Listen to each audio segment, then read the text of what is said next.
Voilà, encore une fois, dans la télévision, partout, c'est que vous allez représenter à travers le monde.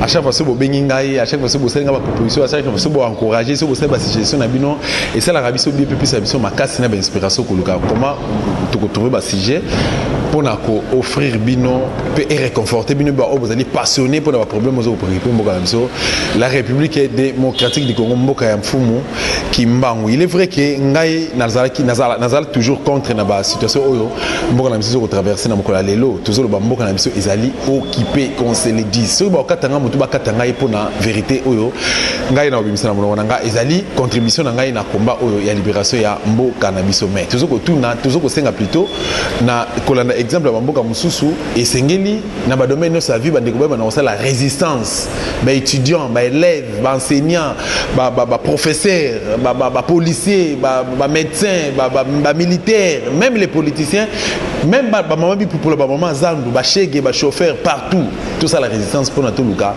comment libérer mboka na biso République démocratique du Congo mais apport ya makasi vous allez pour na ngambo ya artiste d'une manière générale artiste en général et puis en particulier ba musicien ya République démocratique du Congo na situation au mboka na biso ko traverser apport na bango esengeli ko zalanini na numéro na nga ya lelo na yambi pour na bino ndeko focus ozali non seulement analyste politique mais aussi politologue ensemble nous tout mais un peu décortiquer na sujet on a vu que vous sepelaki makasi na numéro les bosso to sala ki nae bo benga ki ngai par rapport appel na bino ndé et permettre ngana kutali sus na ndeko na piso mbote.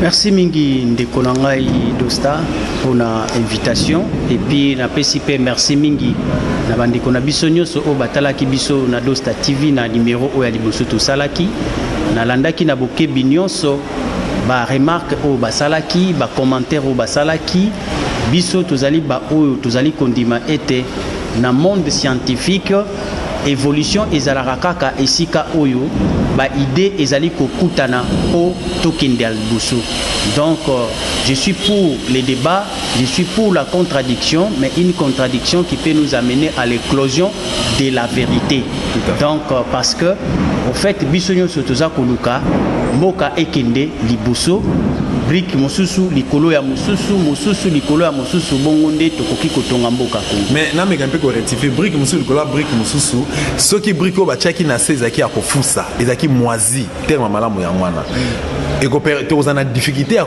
poser brique mususu likolo na monité non ezo dépendre na degré ya mayele o architecte azanango parce que brique avant bacha yango ba maçon ba monaka déjà makasi nango to mabe nango na esika oyo yango ezaleli bazwaka yango après ba ekocha yango na édifice donc soki ba ko juger yango malamu il faut ba juger yango na kati ya édifice te il faut ba juger yango na esika basaleli brique wana mais na contexte ya mboka na biso mboka ezali na occupation architecte o ba pesi bapesi mission ya kosalisa misala wana ya kosalisa vraiment misala wana azali corrompu to bazali corrompu à travers pour na intérêt ka bokipa mais ba natif ya mboka te croyez-vous réellement que calcul naie et kozala vraiment intact non tokozala na difficulté soki que maçon azoyeba te oyo brique ya malamu to oyo ya mabe soki maçon azali capable de détecter brique ya mabe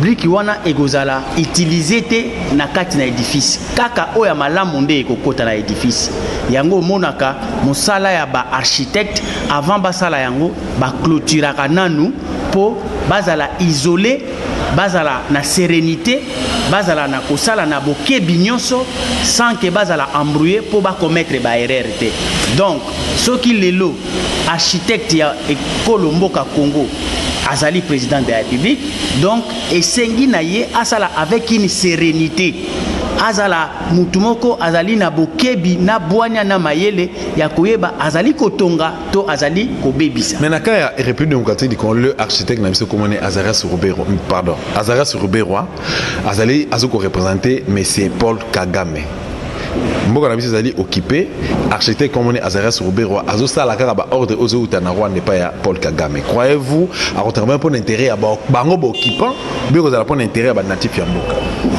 bon effectivement ozomona ezali na politique mususu oyo babengaka ya fiction ezali mususu ezali politique réelle na politique réelle architecte et Koki Kozala Robert Wate. Pourquoi? Parce que Yende Moutou a eu mandat à ta mon côté à la population congolaise.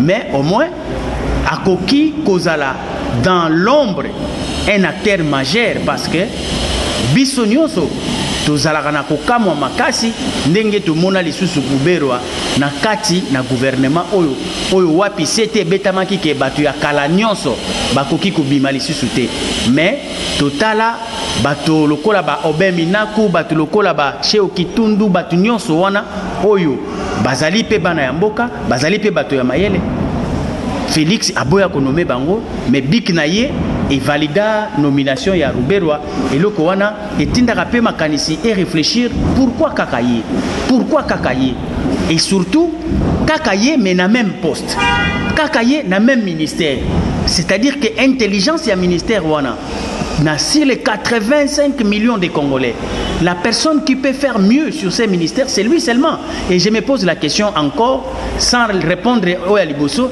na mituni depuis que Azali ministre na secteur wana excellence na ye ezali na domaine nini qu'est-ce qu'il a déjà fait d'excellent pour qu'il puisse demeurer à Tabalobake équipe o gagnera ba chanjaka ngote qu'est-ce qu'il a déjà amené d'extraordinaire en termes de politique publique efficace qui démontre son intelligence dans ces secteurs là namona kangote mais pérennité na ye na kati ya ministère wana et puis ezala kaka ye na ba régime union ceza kokota namona ngo ezali une façon ya ko pérenniser système moko to calcul moko bien une vision donc ce n'est pas pour rien et puis surtout qu'il y a une période où tozo RDC au passé tozo constater bisonio ce qui se passe à l'est de notre pays combien bande qu'on a besoin na Beni surtout les lui sur la Beni zo betama nazo mona photo moko bande wazo publier na ba réseaux sociaux na koko tala ngomba mi balete maman moko fandi a plier makolonae loboko ekatani nzoto neni so makila bébé moko azo saigner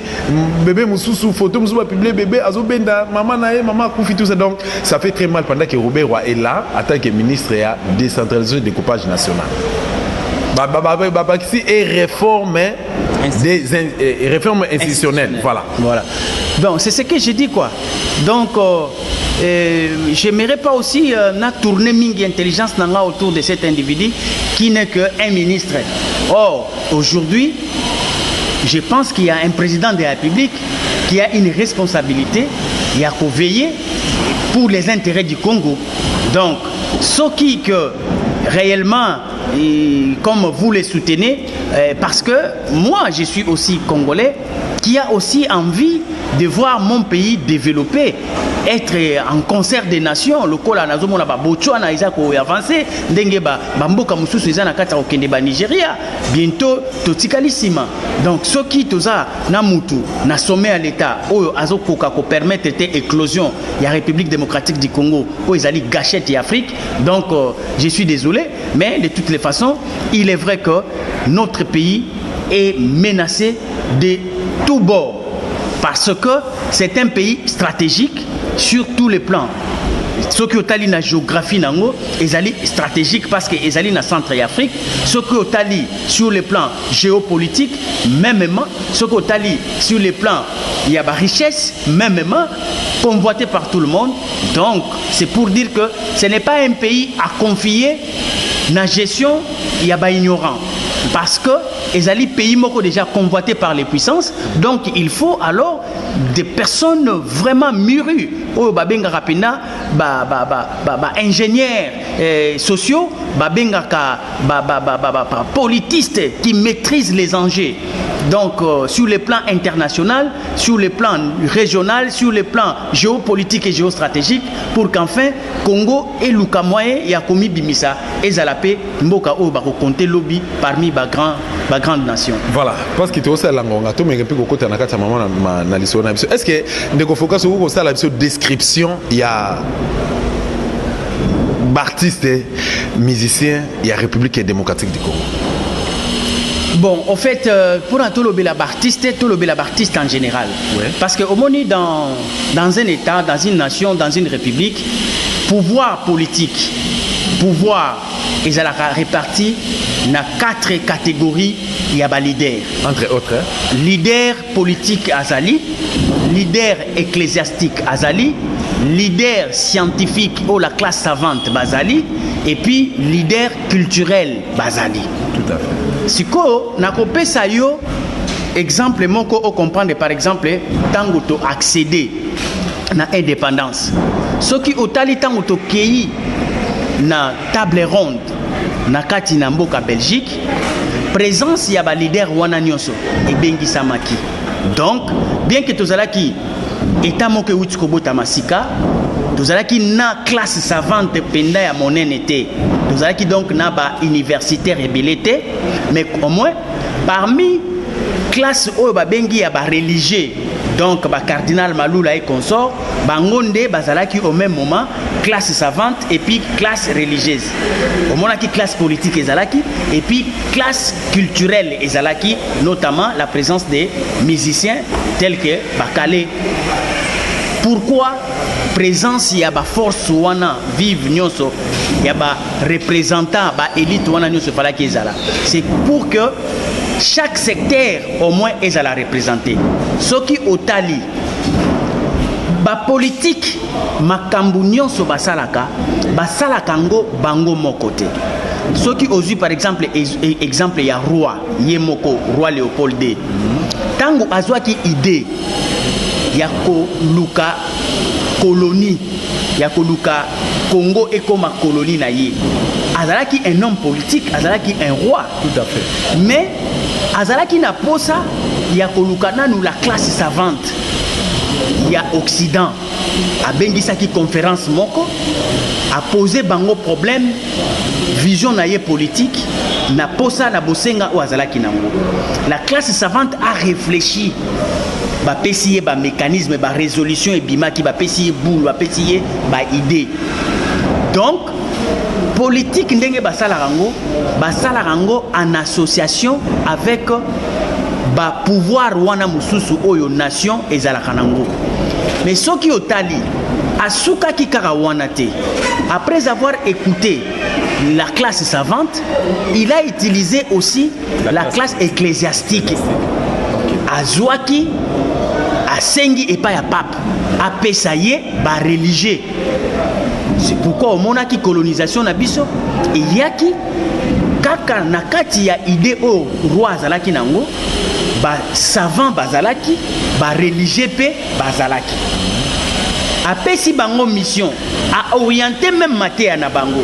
Alors parce que j'ai une idée, j'ai une ambition, bino lokola bozali et une classe religieuse, vous êtes des leaders d'opinion, place boko kende na lingi bo bongisela ngai makanisi ya batu wana bazala favorable na ambition na ngai na vision na ngai na posa na ngai. C'est pourquoi l'église est venue avec une mission du roi. Koto baote évangile, mais évangile nango bazo orientango par rapport à la vision à roi. Mais la classe savante aussi a donné tout ce qu'il fallait pour que l'opération ait réussi. Donc, pouvoir politique et kabwana kabongo, c'est pour autant dire quoi? Ce qui omoni classe o babengi culturelle, ba élite wana bazali pe na mosala na bango ndenge ba religieux parce que bango pe ba constituer ka bloc ya ba leader d'opinion. Ce qui otali tant que na indépendance, ba politicien ba bundaki pour que table ronde seulement indépendance ezwama. Mais ba memaki ba élite culturelle, ba musicien wana pourquoi? Parce que bangonde bazali ba leader d'opinion, bazali na capacité ya kokomisa opération wana ya indépendance, une affaire culturelle et kota na mentalité ya ba congolais nyonso ba véhiculer sango wana ba composer banzembo oyo ezali ko pérenniser ko matérialiser motomwindo na Afrique na Congo bato ba yeba ke tozali sus na bombo te to komi vraiment ba indépendant. Alors message et kokaki kozala facile, non pas seulement par les discours du politique, mais ça allait être plus facile et puis rapidement véhiculé par la chanson de l'artiste. Donc il a une mission dans la société. Donc politicien azwakande vision il y a gestion et res publica, à Kaboli yango na classe savante, à Kaboli yango na classe religieuse, à Kaboli yango na classe culturelle. Pour que bango nyonso na synergie bakoka ko atteindre objectif pour mboka nyonso batu wana ba artiste baza ba leader d'opinion, ba religieux baza ba leader d'opinion, ba scientifique baza ba leader d'opinion. Alors tango politique a kozwa batu wana apesi bango vision na ye, bango batambwisi yango mutu na domaine na secteur na ye ekomi efficace. Tala tango bango bazwaki indépendance, nzembo ya indépendance cha eyembami bato nyonso ata itangate ata oyebi te qu'est-ce que l'indépendance, mais au moins ozoyemba nzembo moko ezokolobela indépendance. Donc d'une manière indirecte ozoko contribuer voilà avancement ya mboka na don indépendance ya mboka na. Voilà, donc c'est-à-dire que ils ont une responsabilité. Tout à fait. Et puis ceux qui ont tali encore une démarche, yo monake la politique marche avec tous ces leaders d'opinion oyo bakangami na kati ya maboke ya groupe culture religion et puis classe savante. Ceux qui tant tobimi na indépendance pour que tout ça la hymne national. Ce ne sont pas seulement les politiques babenga ki banani, ce sont les religieux et les artistes.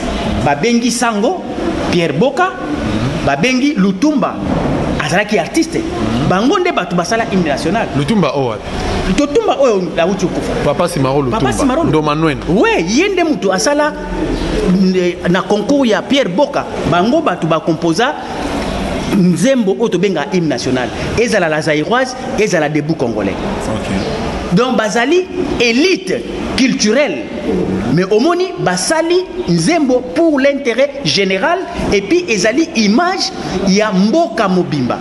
Et l'homme politique a accordé ça de la valeur et comme symbole na biso hymne national. Hymne national ezali symbole ya monene ya mboka na biso mais ezali œuvre ya ba artiste. C'est pour dire quoi en fait na finish. Soki omoni artiste azali kosala nzembo.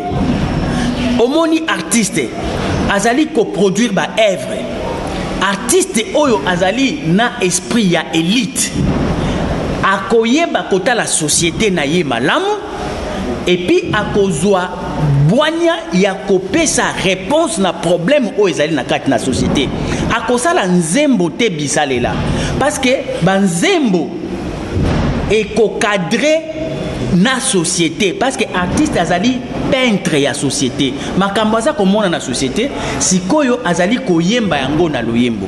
Alors ceux qui ont eu exemple par exemple ya Afrique du Sud tant bazalaki na apartheid okomona ke ba artiste na bango ba s'impliquer ki na ndenge nini parce que réalité sociale na bango ezalaki apartheid ezali opération moko purement politique mais parce que c'était une affaire politique, même les artistes, ils ont contribué. Comment?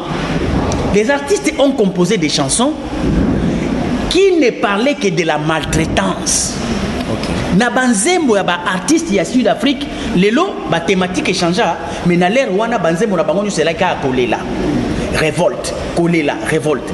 Même ba chorégraphie na bango, ba danse ya ba sud-africain na l'air wana, lelo nde ba koma robina biloko bandembolo tout ça. À l'époque, au moment ceux qui sud-africain azobina, souvent azana nzete na maboko, bazoko beta makofi, bazoko beta makolo. La lutte est exprimée dans la chorégraphie.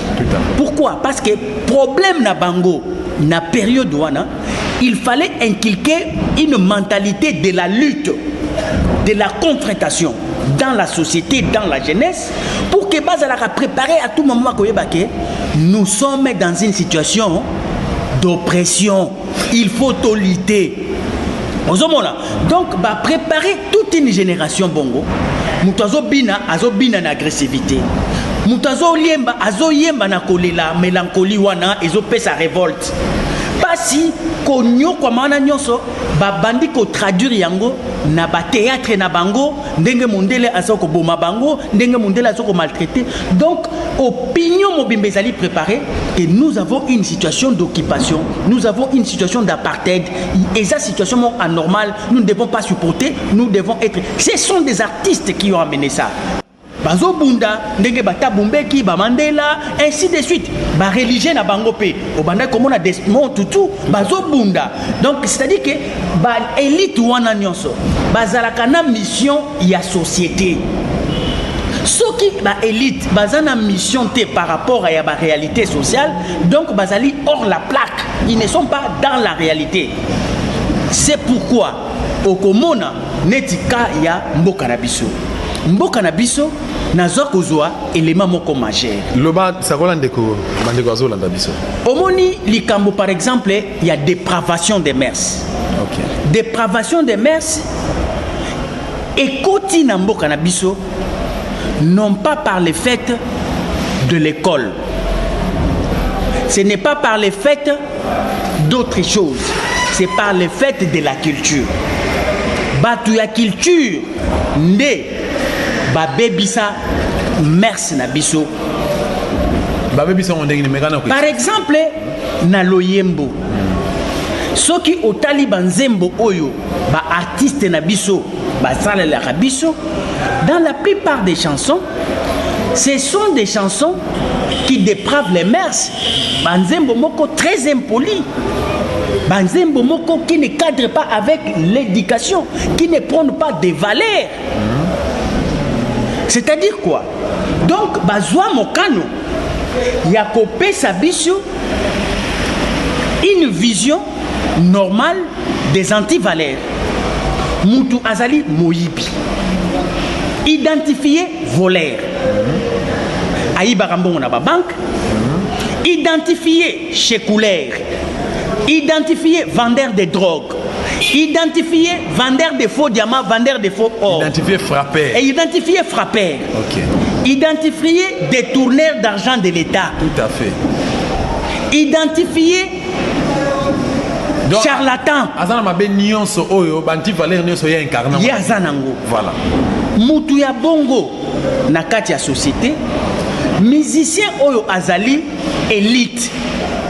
Akoki ko promouvoir yete. Pourquoi? Parce qu'il constitue les antivaleurs. Tout à fait. Bakoki ko promouvoir yete.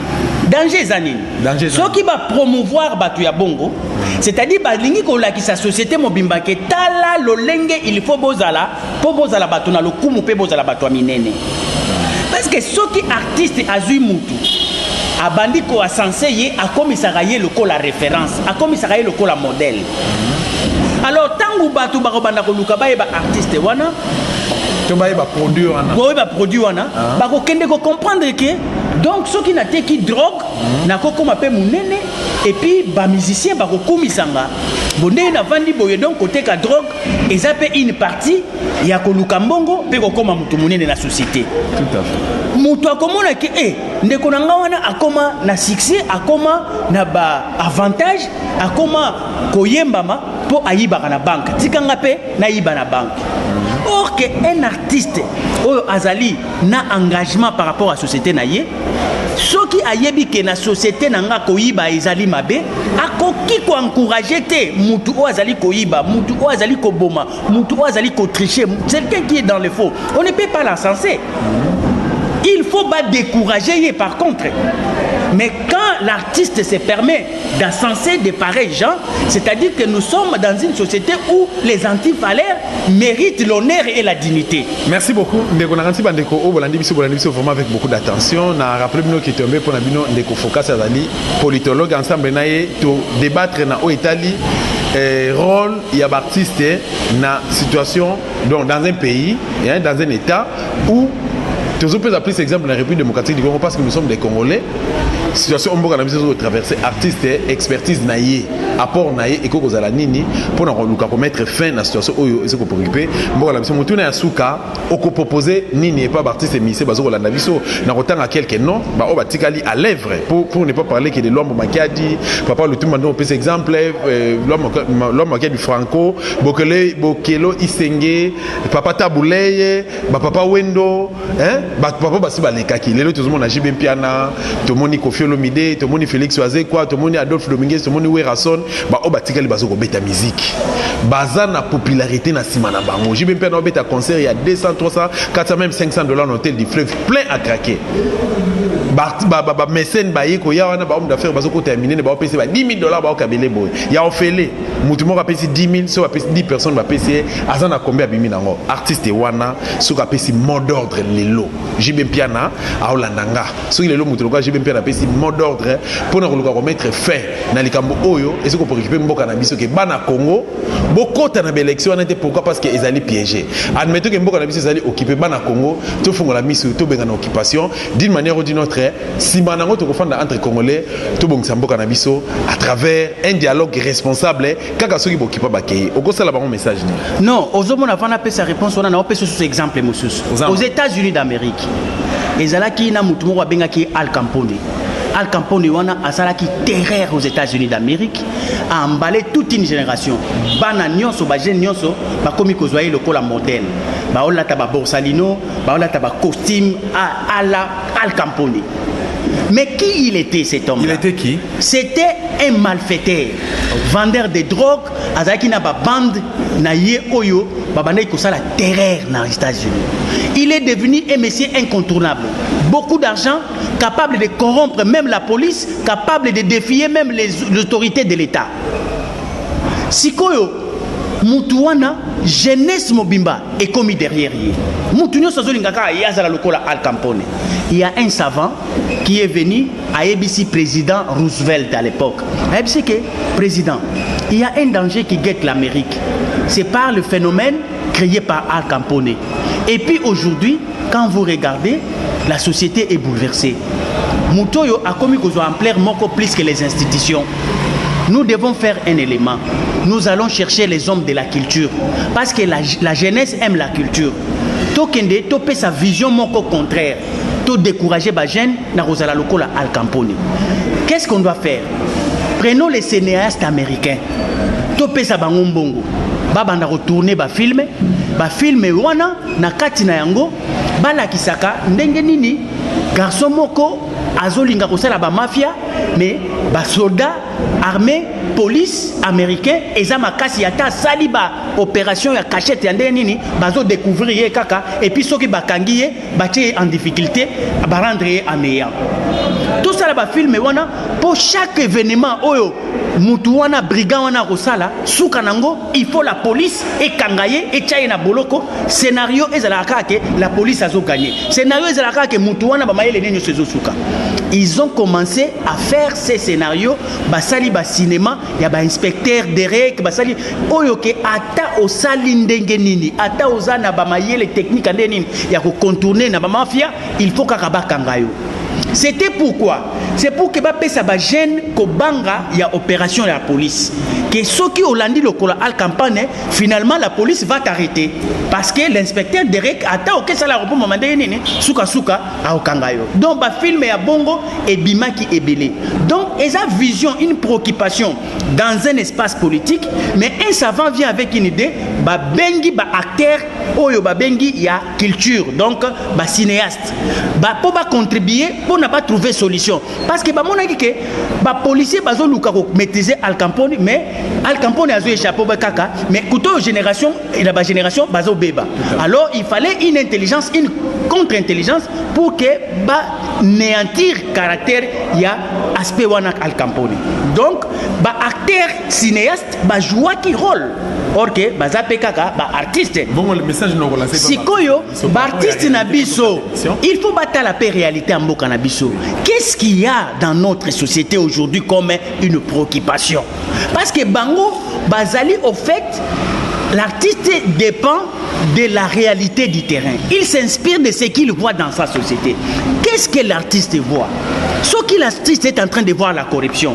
Il faudrait que l'artiste wana azwa nzembo ayembango pour dire mabe ya corruption dans notre société. Ce qui a moniqué dans la société, c'est la pauvreté. Mais il faut artiste ayembe la pauvreté. Ce qui a moniqué le problème, c'est les élections. Il faut ayembe la élection. Parce que dans la société, nous ne disons pas que l'amour c'est mauvais. Ce n'est pas seulement que l'amour qui existe. Ce n'est pas seulement la SAP qui existe. Nous avons des problèmes de la gestion de la République qui nous posent problème. Mais les artistes ne s'impliquent pas dans cet environnement. Il y a koyemba pe makambo eux ont cadré na vision ya gestion à la République. Artiste bazo yembela biso kaka makambo eux ont cadré na bilamba, ils ont cadré na amour. Or nous ne sommes pas seulement une société des ambiancés. Nous sommes aussi une société qui a besoin de se développer. Il faudrait que par et à responsabilité à l'artiste, ils nous ont aidés avec de belles chansons d'amour. Nous sommes déjà à plus de 85 millions d'habitants. Ils ont fait un bon travail, non? Parce que les amoureux aiment bien une musique qui les accompagne. Même Bakuluna, au moment où mouvement Kuluna et Bandaki Awa, Bazalaki Pena Posa, l'artiste Moro Boeba accompagné Bango. Au moment où Bakuluna Babandi, Bakuta na artiste Wana Betaki Kotazio, Dansa Bapomba, Kotazio, Bina Kotazio. Tu vois? Et puis ça qui bango moins énergie, bah comprendre que ça c'est la musique qui cadre avec notre vision, il y a banditisme. Les amoureux ont aussi une catégorie de la musique. Musique à rumba, musique qui caresse les cœurs, la moissi, la mobali, tout ça. C'est bon aussi. Mais ce qui reste, c'est aussi la gestion de la République. Il y a beaucoup d'effets sociaux.